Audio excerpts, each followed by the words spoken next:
ভাই, আমি যে ছোট্ট একটি মিথ্যা কথা বলেছি, এতে কি আমার গুনাহ হবে? কি বলিস ভাই, এটা কিন্তু ঠিক না। ছোট ছোট গোনা জমেই কিন্তু আসলে বড় পাহাড় পরিমাণ হয়ে যায়। মানে কি বললো তুই? বিষয়টা তো বুঝলাম না। দেখ বন্ধু, ছোট একটা আগুন থেকে যেমন বড় একটা আগুন লেগে যায়, তেমনই কিন্তু ছোট ছোট পাপ থেকে অনেক বড় শাস্তি হয়ে যায়।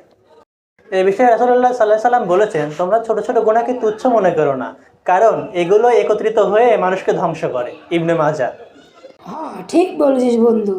আজ থেকে আর গুনাহ দিকে পাও বাড়াবো না। আজ থেকে ভালো হয়ে যাবো ইনশাল্লাহ। আচ্ছা, আপনাদের উদ্দেশ্যে বলছি যে আজকে থেকে কোনো গুনাহকে তুচ্ছ মনে করবেন না। আপনার গুনাহ থেকে বাঁচার চেষ্টা করবেন।